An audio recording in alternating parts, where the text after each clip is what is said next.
بڵاوبوونەوەی ڤایرۆسی کۆرۆنا سیمای بازاری گۆڕیوە و چۆڵبوونی پێوە دیارە.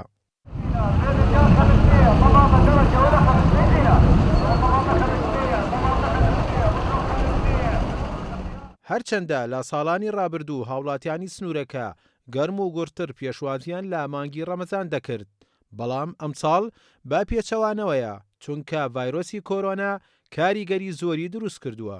ناتوانین لە ماڵەوە بێنێ دەرەوە شەوان حتاکو درەنگێ لە ناو بازاڕ بیمان ئیساکە سجن کریانی و بۆنێ ئەم نەخۆشی کۆرۆنەوە مەنعەت جوالە لە شارەکە ئەوەی سە سەعات دەینی مەڕۆیە یعنی سێرگی بازاڕەکە چۆڵە کەسی لێ نییە نە بازار هەیە نە کەس هەیە نە بازار هەیە. ڕەمەزان زیاتر خەڵک بە شەو زیاتر مسواک و دەرچوونوانەیە کرد و لە ڕۆژەوە بۆنی ڕەمەزان لە ماڵ بوو ئێستا ئەوە نییە بڵێ بە شەو دەرچوون سە تو بانیان ئەو ماوەیە هەر مەنعەت جوالە بڵێ بانی سەعات هەشتی تا ساعت 11 ئەبێ و 11 پێش 11 دوکانەکان پێداخەن و خەڵک دەرەکەن لە بازار و لە گەراج و شتانە یعنی ناتوانانی مسواکی بکەی ئەگەر بتەوێت مسواکی بکەیت بەدە دەقەت ناتوان هیچ بکەی وەکو دوکانەکانیش بۆنی و 200 ساعاتەیە ئەو نزدەحامە هیچ شتێک ناتوانانی بکەیت. هەرچەند کڕیار لە بازارەکەدا بەهۆی قەدەغەی هاتوچۆ وەک پێویست نییە، بەڵام شت و مەکەکان بە نرخێکی بەرزتر دەهێنرێتە نێو سەنتەری قەزاکە و ئەمەش کاریگەری کردووەتە سەر فرۆشیاران.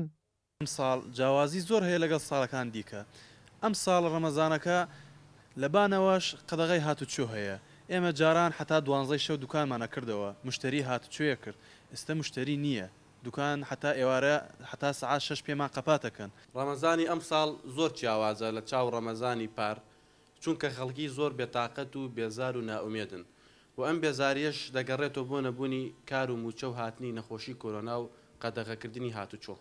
قەڵەباڵغترین بازاری قەزاکە ئێستا چۆڵە و وەکو جاران کڕیار و فرۆشیاری زۆری تێدا بەدی ناکرێت.